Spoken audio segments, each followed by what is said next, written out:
Maneva na sema PENDREAM TV. PENDREAM TV de osia dem yopo. Enti so bi wo hona se oni asem bi obeka. Na se ono de ni odwe ne se opese osei. Ana ungu ndisi hu fin. Enimasia. They better shut up. Look, but you see one thing in say MPP for no me omusubanyo because omo de yankruma omo to say they are nation wreckers, nation destroyers. And then the mom ye nation destroyers. Now okay PDS. Okay. Okay, Japa document in this animal. I'm saying no crest. And then question. And then na book I can one can be. I'm sure why not Troy? Why not Troy say? Why not true book? Doesn't matter who wrote the book. Hey, animal farm no be Troy and then you didn't chose. Do you know the person? Say I can. Charles Dickens no more Troy. Oliver Twist no money. Hey. Oh, and now me buy me person make us and be we because and then manoya ya. And I just want to take my time. Okay. I make us say by the end of this year, Ghanaians will see reset agenda now. His Excellency John Mahama Ekano. Well, MPP for no so mo say amambo na ekosu yama e di enyunyam bre NDC and the president, you know, no makofa nsem no more just to confuse Ghanaians. But see how Ghanaians are discerning. Not me and sorry, Sanya no 2016. In Toronto mo 2016. Ghanaians a mistake. Eto abama Zacchaeus Nebuchadnezzar no. It will never happen again. When Zacchaeus Nebuchadnezzar. Na kamba baby sawi. Na say Zacchaeus. Yes. No will be a tax collector. And Zacchaeus was short. The Bible says Zacchaeus was a short man. That's what I'm figuring out. I'm on better about man. Tobo. Okay. Zacchaeus was a short man. Okay. And he was a tax collector. It is Jesus said to see Jesus. Okay. MPP taxes somebody 2 years so. E-levy, whatever levy, COVID levy. Other countries are supporting their citizens. No, after moment MPP government, Eddie levy, 2 years so. So now I'm saying, Omani Niska, yes, Cassonia. That's no, Pia Yare Kumye, Obia Yare. Oh, was said this on channel. Who somewhere the levy at so. I'm not Nebuchadnezzar. Nebuchadnezzar need more ding. Until Yakupo a china so no osakra. Enti we share Akufo-Addo ni subaya. Ni timo ding eti se Nebuchadnezzar. Oh, okay. Enti na se Nebuchadnezzar. Okay. Ana etu na odi tutu yeso. O a tax collector. Eno esa short. Enu na Zacchaeus. Na se oman no obi a. Eto Zacchaeus Nebuchadnezzar. Oman bi ahia to. Na watimi de achichire oman no. Ana yes I omo de chichire oman hu chichire bia omo de chichire Ghana. Where did the monies go? Where did the monies go? Oman mu. Dia na omo de sika na ye. Hwe I travel and ohona mu say eti year of roads na mo kan ye no. Sika na omo si omo year market for roads no. E kwan me na omo de sika na ye. I couldn't see. One village, one dam. You one evidence. Me pointy. I will be a omopamako any Poalugu dam no. They paid about $12 million. Now Poalugu dam no po yen sati. No, the flag bearer of the MPP. That's it. Bawumia ekai on radio. Now what Google Bawumia nidin. Go and Google who is the most lying. You go and Google the most lying politician in the world. What should Bawumia din baba? Yes, Bawumia din enu na baba.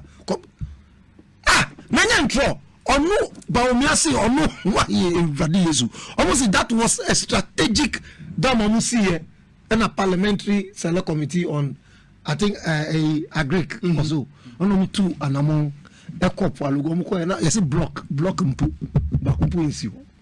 And $11.9 million now. Almost $12 million. Almost $12 million now. Are you saying, sir? And are you asking? Am I saying? No, sir. When you mean American, that is the situation. I can Parliament lie to us. Parliamentarians say, "Oh no, I'm apologize here."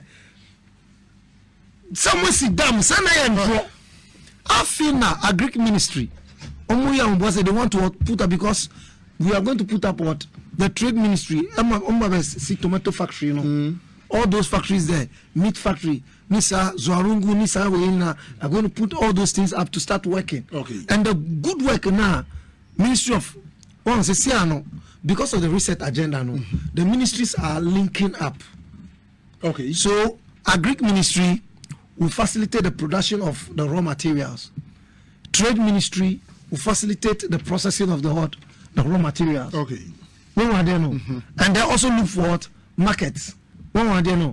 Now Foreign Affairs Ministry, so with the connection, strategic partnerships like forming, yes, we can be able to export. Okay. And then we have the Energy Ministry also working so hard to make sure say fuel now, the machinery, here to plow the lands are available. Look, MPP, some microphone, they are very wicked. You see, we talk as so nobody blamed the MPP say but they themselves apprehension. Now you know more Akufo-Addo fear the so no she obi ko she yet is a Ministry of Foreign Ministry. They see that ministry is there because you see diplomatic passports be ira no maybe you say obi somebody is going to be held culpable and also be there. Now I think 3 days ago and I see court be district court, is it Kumasi? I've forgotten the place. Court docket in the BBR. Down. Oh, one of the. And yeah, before now, anytime. Market comes. We were in this country where MPP went and brought dead bodies. Full pity places, women. So for them, MPP a planting bomb for coming Nkrumah, students, small girl. Yeah, the bomb they do not have tsunami court. They do not have pity for that small girl because they want to kill Kwame Nkrumah. Almost the bomb planted to flowers. Small girl. MPP Sanka Ghana for a bit here. MPP should never come to power. 8 years you catch say you duanuane na busunia process you see one district one factory you process na de akwama na ne akwakoton 8 years you ntimi ankyere yen you farm producer ntimi process ye 8 years and the feed Ghana planting for food and jobs 2023 food inflation koya kokodu 61%. NDC baba mu 2025 na food inflation 23.8%, almost 20 we appropriate here 24%. Our Greek minister CF last year April afimweni April 12 and a launch feed Ghana program otechimai. And our Greek minister say yenche fertilizer na nka MPPS here subsidize the different countries no. A buying a Greek minister me fertilizer and 3.5 million bags. Last year 3.5 million bags and more. And no chedima for free of charge. Omo mudo munya bi, omo mudo abro nya bi, tomato fu nya bi, jenu fu nya bi, atoso de obi anya bi. Esunsun sanso e ba ne se akuafo abro e ba bebre. Emo no e ba bebre. Jeni aba bebre. Ene eye omo mudo nkruma for crutches omo aba bebre. Beans for aba bebre. Ekoba ni senti. Last year food glass no yes fertilizers na. You say enema bi wonu mu a eya ne empese e beka. Na Ghana ni empe no kre ye empe ne se yesese obi tanwa se bi wasa fe de kra na osua wasa ochia ne pa Enye accident. Say, yes, sorry, 2025. Na 2024, Equiafua was say Omudomo, na yenye bidi, ne kuya Ghana by ne cramo, de break your phone. Na fe afiba copentem, abanfo fro baya, afi de Equiafono and yen cra a modemo mudino, or more timia domo, etcha moa my mona busama fikra domuniato foa, or mususra bang. Say abanfe de betoya mono. Enye accident. Okay. Accident enye say.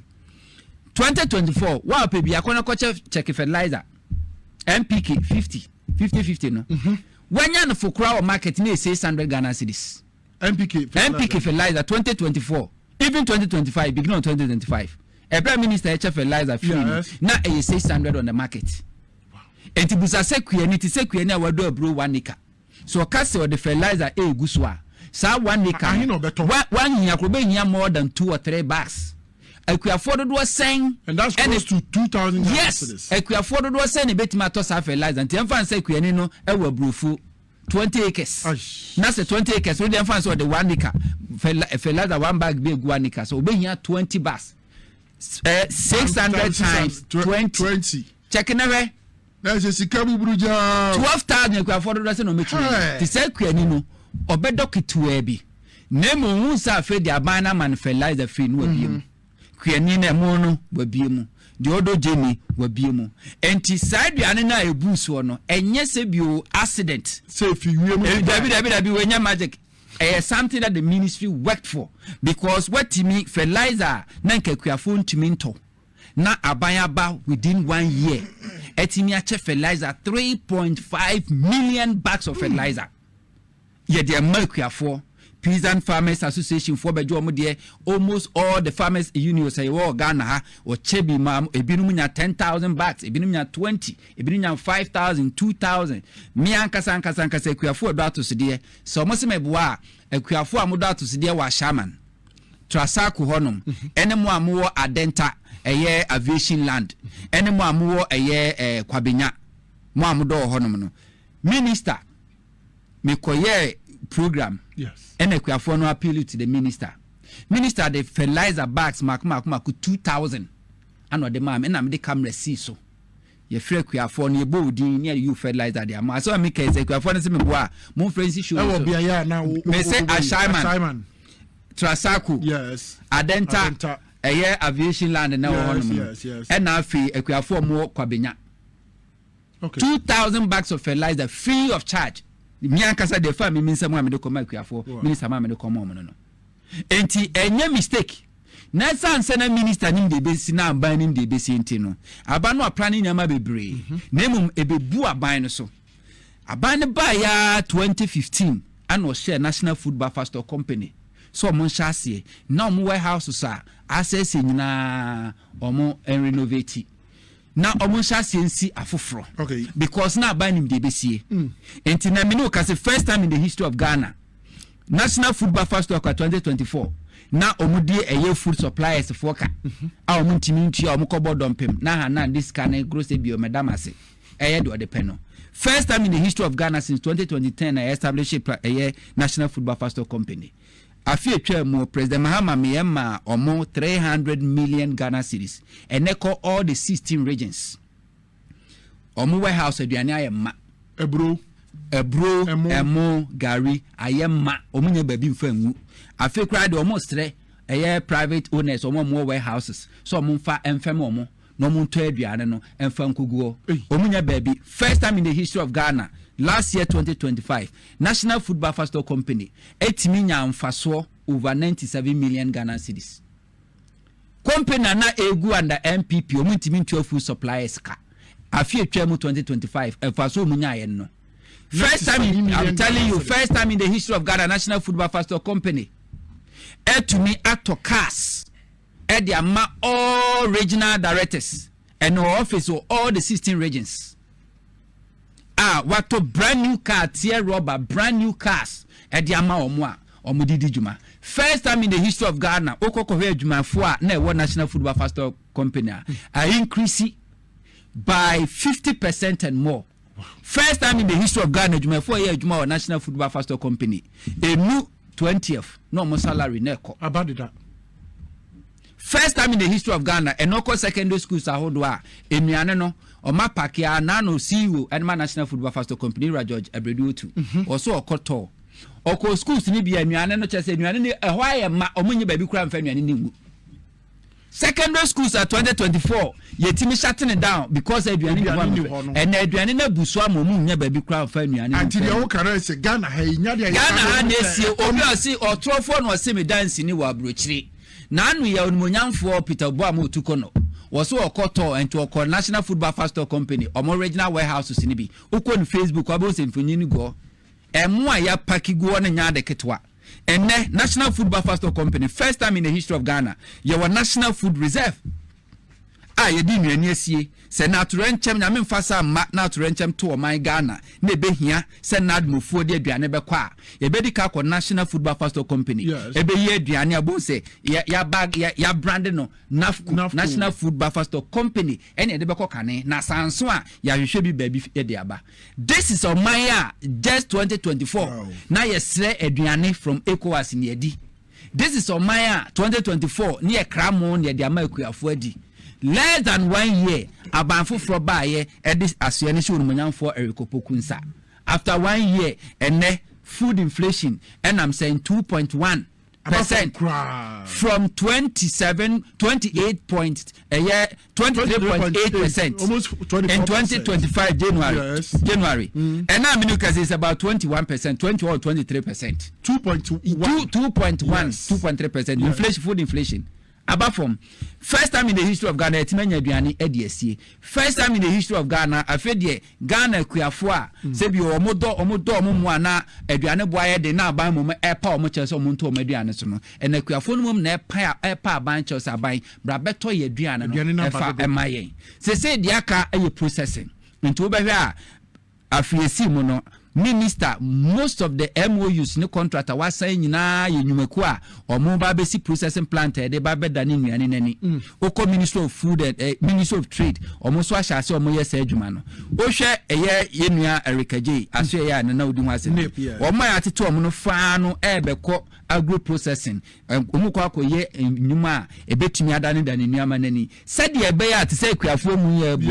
Ye betimi a processing. Minister video be am a chance or na enwa ye de agu kan mu ni nyina kan so eka ho ni nyina agri business no agri processing no eka ho bi enwa ye de agu konkomu kama sese ye betimi esi wache betimi esi wo for afebo ye tomato puree ni tomato no ye nyam ye se ye ti tomato fresh na ni anoa na de agu konkomu nesuo etimi si wa afe madam Fubroni bi o UK ene di kan de be breme desne tomato paste no a eya yekoto no tomato fresh na na onua omonua na omode agu ademu konkomu ni akata so enti oti anu a obo se ntosi ne na ba nyina wo mu na wayam eti said the one ntosi ne ya wode ye nkwan anu desne tomato paste na yeto no ene ye sha ase atumi ayebi e wo Ghana ha sei enti minu kaso onumonyamfo Erikopoku e wo Brazil. Okay. Na mso okwa be obesa de bifufro e di aba. Bedase. Someone who to media liaison officer to the agric minister and our telling cancer or Casano. And called David Wawi Brown, or no senior lecturer at Accra Technical University on CM Aquaba. Lawyer. Yes, yeah. Aquaba. Yeah. Now, what is area? Oh, Nyamiado me here. Okay. Then this is what to say a memo no send echo. Na menu say what utienia menua nto eka ya senka court na yetna ya wa ma judgment ye bisa me say onzo fa odi enfamfo aso a like I said, there is nothing more useful to add because you want there wow menua Ghana will prosper. Our Bible, when the righteous rules, the people rejoice. When the wicked rule, the people mourn. Until some past 8 years, and 9 years, be a chairman. Anna MPP awesome. Yes. Ghana be ye din ma bibia duane mpo ye nya nto ndi. Duane body din because trimodin pesamin kuminya and greed, selfishness. Ana something for no edi ebu oman Emanyama be ding. Ama ebrumpo na ya kra.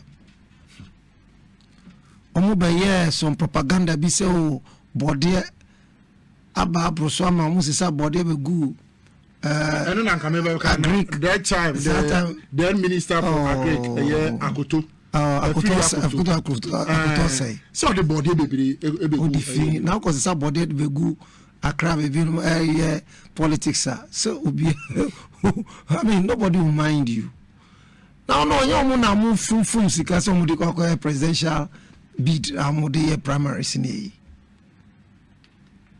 sa omo program no po e design planting for food and jobs. Yeah. And then jobs for the boys and girls. Wow. On my way you a son say Nkrumfona President Mahama upon someone tina and I'm supporting. Yes. And fabu on my you know. They are deep thinking people. Okay. They are people with vision. Miami Madam, Trade Minister, Honorable Elizabeth Osojari, Obojuma, Agric Minister, Ebojuma, Energy Minister, Ejuma Obo, Education Minister, Foreign Affairs Minister, Samokuja Ablakwa. Omuna de si omunsu se. I was a Ghana fan into my panya day, infra. And it's a would me say a mambuno ekosaya. I'll tell you, say, we are fixing Ghana. We are resetting Ghana. 24-hour economy, I shall see you. Ghana Adani construction zone. Say we are because of construction in Tinubu. We are inconvenienced. Construction costs bibia. I'm a complaining, but you say by next year no. Bibia be fine. Okay. Undam Cape Coast, the road is being fixed. Uko Aflao, the road is being fixed. Uko Akosombo area, the road is being fixed. Takra this side, the road is being fixed. Enti Masi, the road is being fixed. And now, and yeah, no go. Sisi anso no omasha sisi 24-hour markets. Yeah. Wow. Ama every sector be improve. Sisi anso entrepreneurship program for schools no. Over 2,500 transformers to come and make sure say power sector no e be fix BBR or generating of electricity.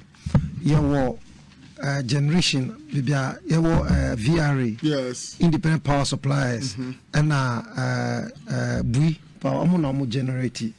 No more generator, no more dama booster ana station transformer ebe load we no. No more load sa no more dama gridco. Na gridco na no more ase omo ye omo manage distributing lines no. Okay. No more gia no more dama ECG. Na ECG ewo for Southern Ghana. And ewo Netco for Northern Ghana. And Bakubia, they are for the industrial suppliers. Okay. No more Gia, and almost supplier ma households, and go through transformers. Transformers, what it does, and then it say, so more the power, but not the area be or why. It being a higher air to the higher transformer or say in your drew, not intimate supply or honomo. Transformer be on so a controlling supply system no honomo. Anti force several years, transformers be a device 25 years, 20 years, 10 years, but transformers so you see at least at most by 8 years, 10 years or so yes. Anti MPP for better now, so 8 years. Almost is a transformer. What does it? Anti because demand increasing into no, it is putting a lot of pressure on old transformers, and then no we na trippy. Wow, share sometimes low current in Sanyamana. It happens. Born a power knock of fridge gra and you use fridge guard anywhere to me affect systems. Until Hona, I'm our energy minister. Oh, John Jinapa Boni Dino. Me too. Okay. MBA. Oh, okay. Our Legon. Okay. The year 2008. Okay. And he's a very vibrant young man, even though he's my junior brother, born him more than pa. And he almost said, you say, I was a transformers, so that Ebenya transformers Kessia, a boosted supply system anyway. And he said, power, and yes, you need supply power no, but the supply system now. A better transformer, a distributor, and any problem no. And no, energy minister, you see, we have brought about 2,500 plus. Yeah, this is an old one, so what they are doing is say, baby, higher a 30 kVA, no more they are called no more to small one, they are called areas, here smaller. Those are the things they are doing. Now, MPP fear, no more dika. They were owing MPP fear, now the energy sector billions of Ghana cedis. And they are buying by him because NASA Esla will almost discount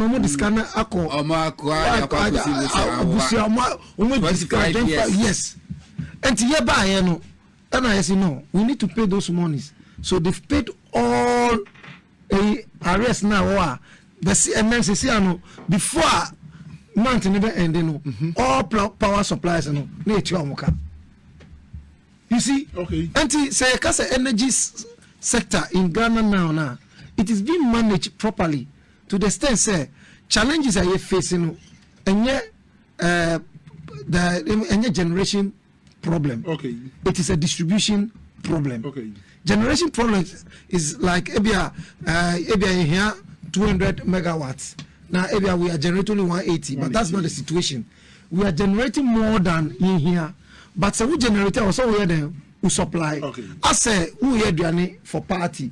Duane is sitable, so na say nya plate. And me 7 microphone no say accommodate the people. And that's what is happening. The food is there, but we need to serve the empty per plate anyway to serve the people. And that is what is happening, and we are fixing it. And for me, I don't need to add, but then I want to assure Ghanaians before the end of this year, all power problems will be fixed. Now, you know, doom so by Bisa Napa or see doom CSC. Mintis I didn't be that. Doom so on one on the buy, and I'm so on the Biaba, doom CSC. Another history has been made under NDC government. Okay. So now we are not that my minds. Yera Ibrahim Mahama EMP take over.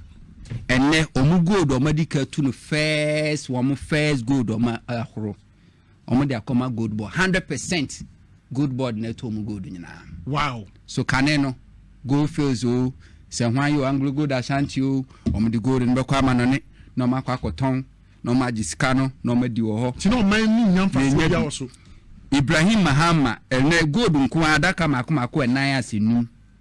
Ni nyina de akọ gold board of wasiye. No makoto 100%. And to gold na da man Ibrahim Mahama eno mutu no gold board. Now all this cano no de akoni mama kwa ku disni say ye de be mani nua Ghana ni. This cannot Ghana memo. You see the problem we have in this country. But yemfa enonto na yenko nsam no so brain hunti. Okay. You see history ever remember some politicians or leaders of this country called Ghana. When it comes to electricity and I say energy generation, I remember almost very well. Some of our leaders who in Chima Bebo Mudin Sebi Atinta Suegu from leaders in Mudia, Mudia, and also Yabebo Mudia. I say Sabuabi Abedu Adriania, ya, Sakukwan and Sashasakai. Ghana Nibia were who quite crass and Kanigania Dunwa. Sebio Obowa anu di atemwa nenye nipa MPP ni so MPP ni na so kanya bonani na sebio ubo ni prekra na mebetua woka adentia because they have no history when it comes to energy generation. They have no good history. They don't have it. 1964 ano saje for Dr. Kwame Nkrumah esi akosombo dam sabre omuka che se na Ghana population ya nwome Ghana population almost about 5 million. NPP womana nanom.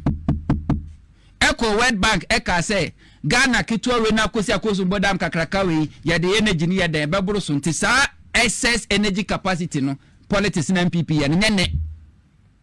If you Kwame Nkrumah person womana nanom omuna di ka criticize Kwame Nkrumah ta koso bodam no sini kra no eso sene Ghana ehu hia anso wa omukoya ko World Bank say ma Kwame Nkrumah sika o say no that's their history. The same thing happened. Kwame Nkrumah si Tamamoto way. Almost was cement. These same people. Kwame Nkrumah si moto because Kwame Nkrumah was a visionary. No one say Ghana population ni enkoso anya 5 million. Ebenyini into sini kese. Omutu Kwame Nkrumah ba before Kwame Nkrumah tu na ba no. Kwame Nkrumah sa mo koye visibility study e wo bui. Wo dey contract e dey ma Russian company. Ama engineers ne do omunya makogu site. Anko sha ye bui omutu Kwame Nkrumah bangu ya na MPP wo mu nanamu omuko wi asa na amani nyina etike entu Kwame Nkrumah ba ye nwa ka Kwame Nkrumah asibui. This is MPP's history. They will not build, but they will make sure say they will even sabotage you. So basically they will sabotage you. Enu na nchen abaya hodwe ba ye from Kwame Nkrumah soja abaya Akufo-Addo papa ba ye president.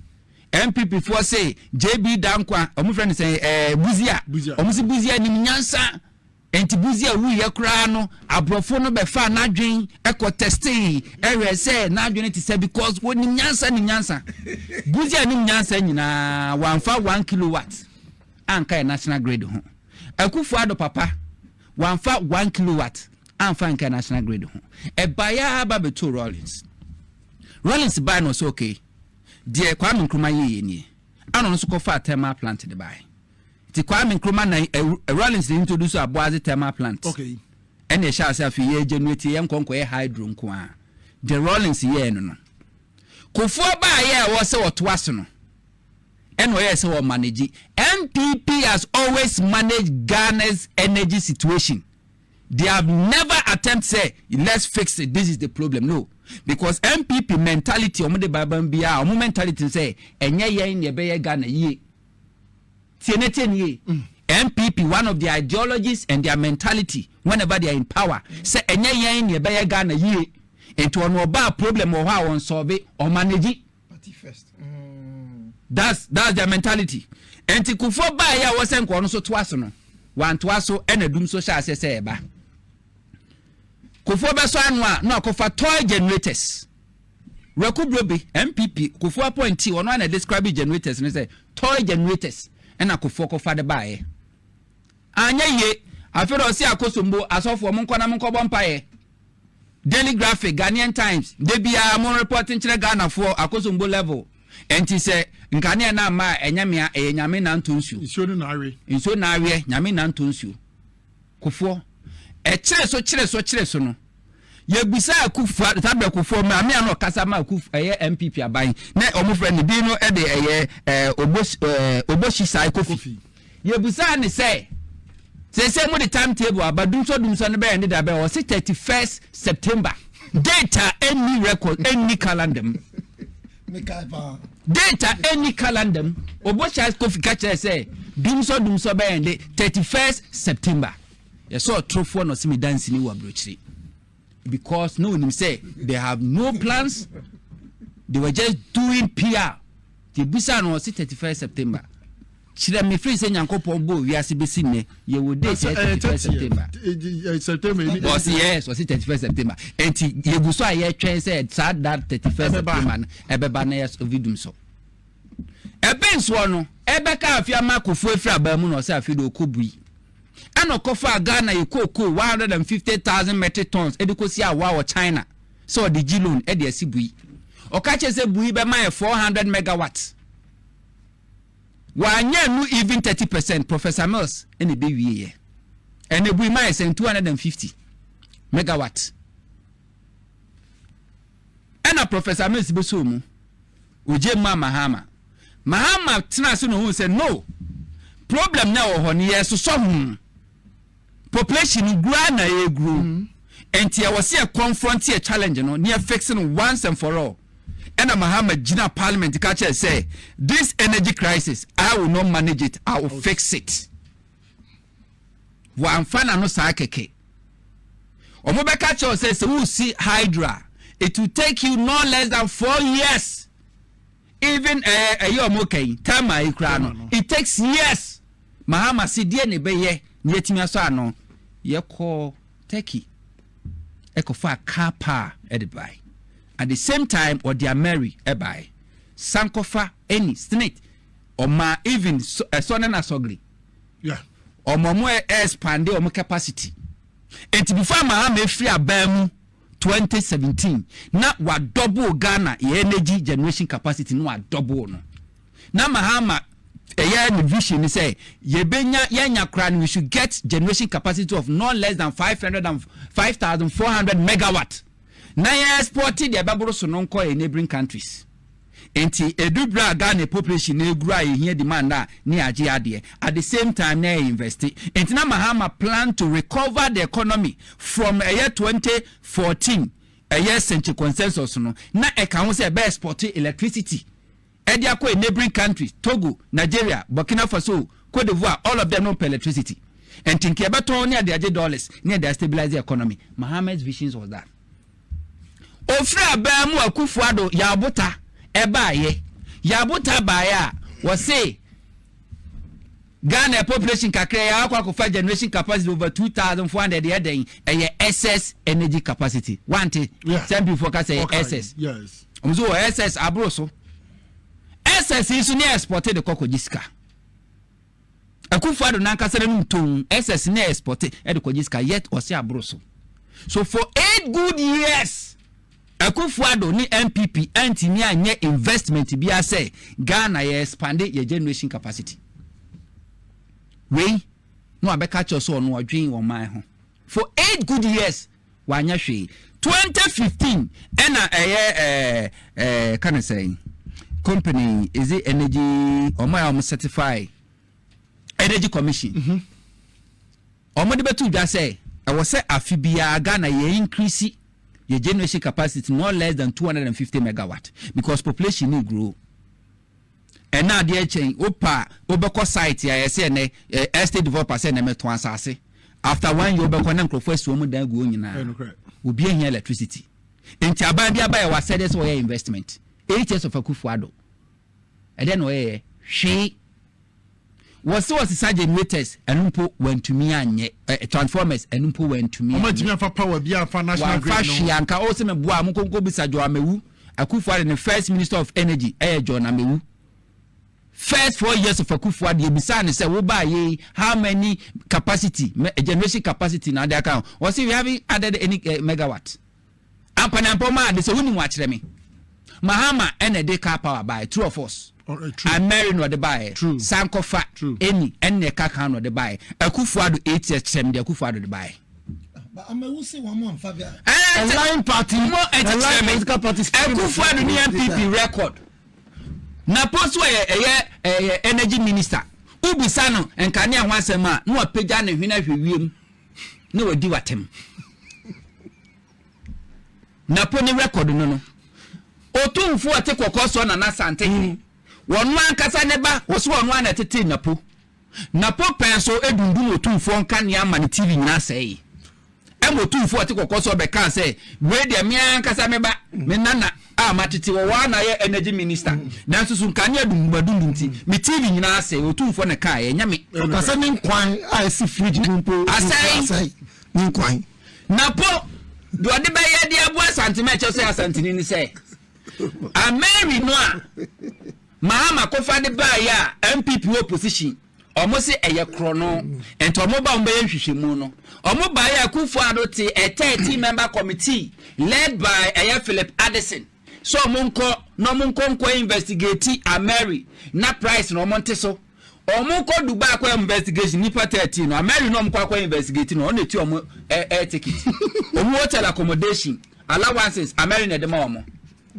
Ede misata ewu yede na tumpam our Accra International Conference Center Ghana fo nyina to sante a yetwa adwo no na MPP mrahye bedwafo wi omo akɔhye parliament Addo mo say kwahyasia America na $510 million no mo say eye krono no o makotum dia free $510 million e dia call 1.2 billion Ghana cedis and to 40 ete ye no say no ye yanto o mo ho anom ko gina mu ye ko wi ase abo acha jako konfutatwa amoa eno so we national chamber MPP mu ye busa no a wo se den the president was Yakokatira Kufu say I was misled.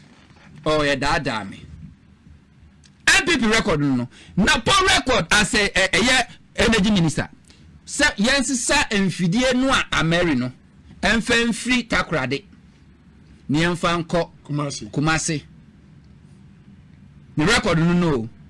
What the cause wentimi answer we. Wentimi anfexe we. 8 years of MPP. They couldn't do anything about the energy generation capacity. I'm talking some price now. Transportation fee now more than $30 million. It's more than yes. Transportation fee now from Turkey to Ghana. Yes.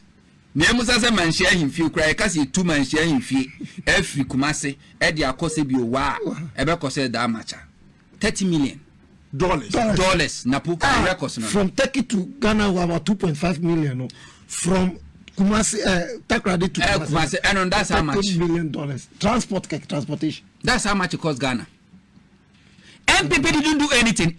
Even independent power producers. Every day no more issue threaten. Or at some time we shut down some of their plans because I bind Omoka. And the MPP phone him say they will almost mismanage the energy sector no. And yeah, they say abandon over baby to myself. To make NDC buy and so you better go back to them so because they knew what they have done. But it took a very young man as a minister, John Jinapo. He was the deputy minister, President Mahama, Minister of Power. When we now for Kwabena Donko, and a minister, and a Jinapo and a deputy, and a Kwabena Donko, when you see the over witness and a Koshebo. And I went to many in Bosch and soon or resign. I'm a John Jinapo as a young man, a so ministry. John Jinapo as a minister on the end doing so before 2016. MPP Sabako say mess after 8 years. The same John Jinapo and Asabe take it over. And go and to manage the energy sector. Young could do so from 2025 from Ghana. MPP for one. Now, problem by a Faso survey. Excellent. Now, occur. Eye Jubilee House eko address Ghana no sadara na adwuna okwa akosumbu ofiri oba government yes accountability anyumo sa kwa akosumbu ofiri akosumbu ba ne tai koba pa nyame nkoanko wi ni nyina wombi ewum o aseme bu anamu musa no anamu musa o mo ne ko ne driver na car ono akasa tim passenger side baby ono akasa tie ne tai pa ye anadwo no because no so akọ ekodi dwuma. She problem by say 1,000 or 1,200 megawatt akosumbu. Ya sorry that could boom ni nyina ahwere yen. But matime gina mo na so less than 1 week I restore 4 out of 6. Yeah. John Jinapo. Now ono MPP no only record when it come to energy generation. Now onu mom na no odin e ka kire Ghana for say edum so na aba na mun nsi aban hu. 8 years a day na we ye di jaye. Anything I make say history. Kwame Nkrumah abakosembe kan no. Rollins abakosembe kan no. Mahama abakosembe kan no. The youngest energy minister John Abujinapo abakosembe kan no. Bo mo maka eye baller. Na area yes say abata ofia eya emusa de ne beja ne nan. Onsa na anu yakosumbu jai to mu. Obia abamu nipa bia ne o ka say we di MPP fo ni mu bi. Na MPP for no han ya no mbeka say sabotage. Omo beka because say mu anyina na kwa didi e ko nhia mu. Omo wie na omo so Japan na wa ho otan na bese sankunya kwaku obi amoni din okwo mu na adan a osi nkunya ne do so dodo. Yesi akosombo ahye yenka say ye wa yenka so na kwahye no MPP say omo nakum because abakosma me hu say omo e na 2015 2016 2013 2014 let my vote count for a demonstration say ye mo kwan no mo hye transformers indeed ye hye transformers 2012 Professor Mills wu a ye na yi Mahama so okwa akoda na ahemfo ase o gusu ya thank you to ye nka bi hyemu ye se ship akwakobo eye West Africa gas pipeline the gas Bawumia the power ye thermal plant ebesin ne ye dadwene ho aye antiase da se yade ye da shepa momu da time ebe call election 2012 3-4 months to elections yes gas na pipe because no pen na supply gas kan senkania etimehie and MPP enti we ba ya koso mo blast ye no obi anfa nhye mo bo man kasa tibua me da asesami ena ebu o mo fo me da ase Samuel Hunto media liaison officer to the agric minister yanko lawyer home power crisis yi ho nsem the aban no etimi aye so far the minority ego so kan then I will can there for many say many Hunto aka bebre na nya me kan for so ne say un say yeah, the transformers over 2,500 transformers. Yes. Mami show send a process of generation. But the opposition they said there be any sa abanye feli. Ewo eye ni so be manage ECG and I say empower na timi ejina so sense mi den na wo o kan dia fa. Minia me da sense na me cause sense me say o say Mugabe say akwanya beda ho no ko pre national organizer.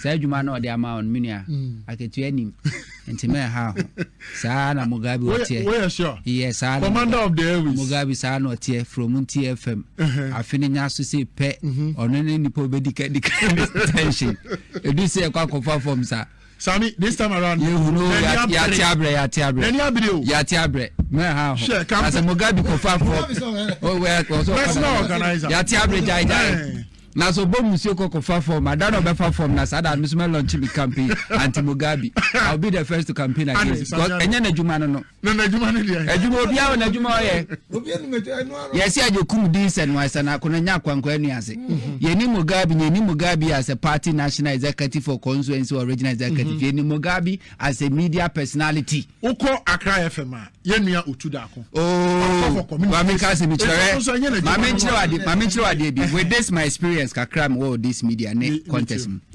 se ebra beso am yakọ omako party contest bia wo mo di kadi mo intentions first no likely they will not even pick forms ubonso mo be koto I grant interviews ahodo by the time ye be be nomination no there will be nowhere to be found and don't put your host yeah media personalities baby ametim abobodin a wo mo ye adwuma yi bia no mo transition into politics yes but wo mo succeed yes you see omo transition to politics most of them near then they give them an appointment and koye adwuma media personality banner or call and the air contest when this movie near chireme baako. Do we have something like that? I mean, the Jumedi and Kaka, Megugu. Obia on a Juma also, yeah. Okay. Now, who national organizer, no one be radio Juma. W. One be it's not me say, Bogapi, it's in your Grufa form, I make some more hunto, Mugabe me so organize it. I anti Mugabe campaign. And the someone now overcome me talk Ghana and you making sure say 2 votes for Unya. Dedi kama amena PENDREAM TV ase. Na so far so good. Say open online portal e wo Ghana. Nipa share, nipa follow, nipa comment here. To my best of knowledge, without any biases, PENDREAM TV.